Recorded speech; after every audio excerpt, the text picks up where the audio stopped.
All right, dude, here. Today is my 32nd wedding anniversary.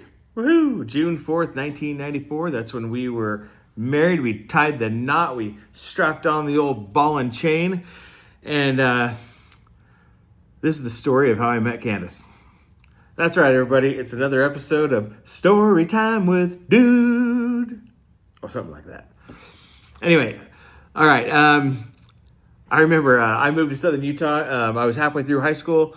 Candace and I got to understand something. Candace and I are kind of like young high school sweethearts, and the relationship wasn't always smooth. It wasn't always great, but we have stood the test of time, and we are still together, and we're still going strong. And so this is the little story. So I had moved here in about 1989, I believe it was. That really dates me. I was actually only 16 years old, and she was quite young herself. She was like 14. I was in high school. She was just in middle school. We missed going to school together by 2 school years. Age-wise, we're 2.5 years apart. So I moved here, and there was this old place in town. And it was like an old barn. They called it the old cotton mill. And it was this really cool building. It's actually something totally different today, but it still stands, actually. Drive by it every day. See the place where I met my wife. And I remember there was, nothing was going on at this place. There was this little old lady that lived there and ran the place. Quite a historic building, actually. And there was nothing going on, so this lady started letting people DJ dances there. So it was kind of a cool location. And there was a dance one night. It wasn't too long after I'd moved here, a few months after I'd moved here, and went out there to the old dance that night. I mean, who does that anymore, right?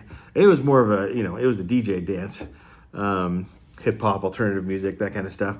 And there was I don't know, a couple hundred kids there or something, I remember. And I remember it was one of those stories. Caught each other's eye from across the room. She looked at me and she said, "I have to have him." Hey, I mean, can you blame her? No. Yeah, it was one of those little things, Yeah, my friend thinks you're cute. She wants to meet you, da-da-da-da-da. And we met. And then that night she wanted to kind of talk. We really didn't talk. I left.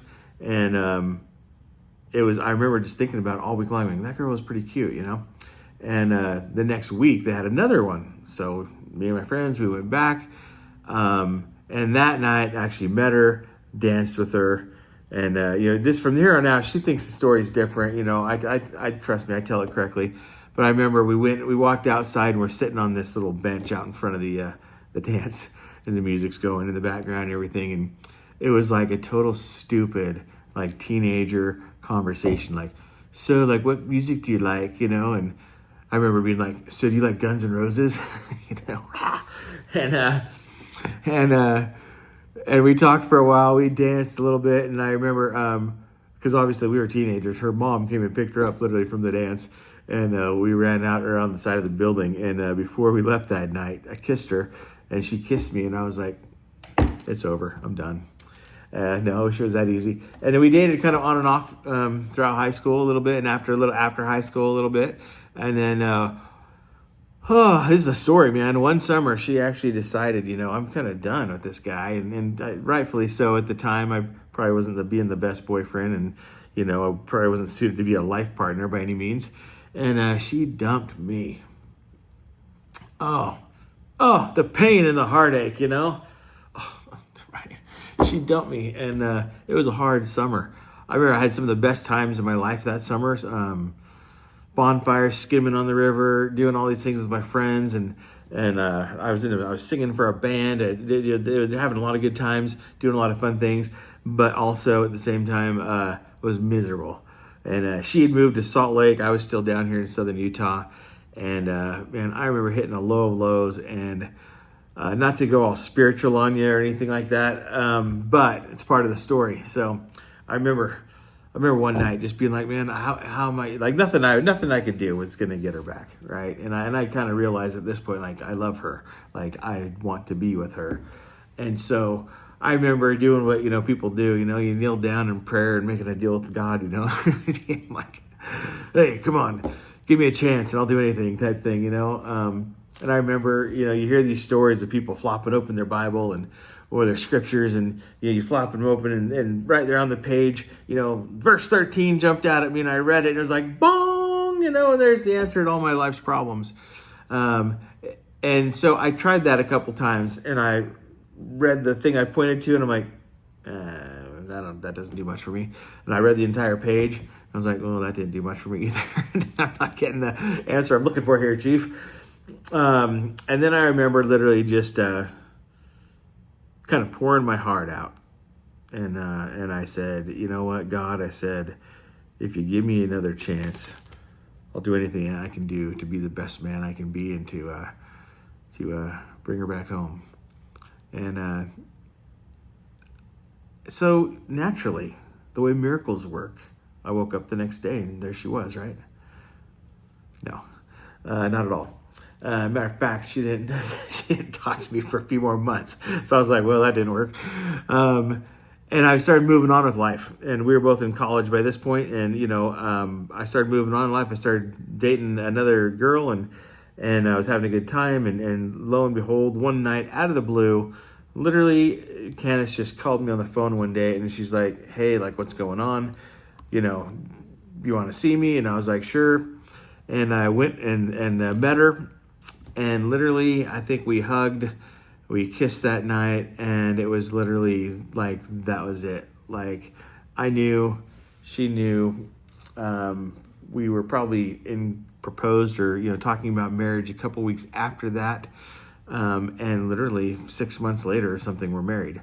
And it has been 32 years. Now, I know what you're all thinking. Oh my gosh, what's the secret, dude? You've had easy, successful marriage. You've raised 5 beautiful kids. What is the secret to marriage? Don't quit.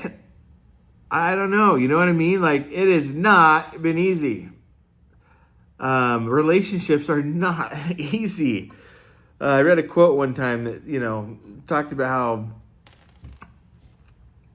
life is literally just few moments, few and far between, where it's like, beautiful scenery and thrilling bursts of speeds and things that you really savor and cherish is the point of this quote. I don't remember the quote exactly, so I'm not going to cover it. But the bottom line is it's like, in between the birth of your children and the your wedding and life events that happen and milestones along the way, man, there's a whole lot of pain. There's a lot of heartache. There's a lot of disagreeing. There's a lot of things. And I think one of the things that's worked for us is a very, very high degree of mutual toleration. Probably more her tolerating me. I'm still wildly in love with her, and I know she loves me as well. But I'm lucky to be able to say that even through all the hard times, because there have been hard times, we've been dirt poor. We have, had good moments. We've had good times, but I mean, we have endured and we've persevered and we've been persistent. And even today, we're still learning how to treat each other with love, patience, kindness, how to speak kindly to one another, always trying to improve, always trying to grow. That is part of why I'm doing this 110-pound weight loss challenge. I'm doing it for myself to prove, that's my biggest why is me. I want to prove that I can stay true to my words and become the man I can be. I know I can be. But I also want to prove to her that I can be the best version of myself possible. I want to be like a 55-year-old hottie. Man, I want my wife to look at me from across the room, and I want her to have the same thoughts she had about me looking across the dance floor, whatever that was. It had to have been something good because she wanted to make out with me. So, you know what I mean? I want her to look across the room and be like, yeah, I'm lucky. I'm lucky that we chose each other. I'm lucky that we're still together. I'm lucky that we still have our health. I'm lucky that all of our kids are happy. I'm lucky that we could be an example for them. And we live in a tough world. Divorce rate's over 50%. Second marriage is even worse. I read a stat that said like second marriage is like 76% divorce rate or something. It's brutal out there, man. I don't want to be old and single and have to date. And for those of you who are, I feel for you. Marriages fall apart for lots of different reasons. You know, I think everything's got to be built on 100% honesty and integrity. You know, staying true to who you are, staying true to your partner, to your loved one, and always kind of putting their needs above everything else. And I just hope and pray still to this day that I can continue to hopefully get her to fall in love with me every single day, and to be there for her in ways that I know she needs. And I'm not always perfect. I am not always perfect. And she knows she's not either, but I love her. And still wildly attracted to her, and very thankful for the life that we've been able to build. And so tonight we're going to simply go off plan, man.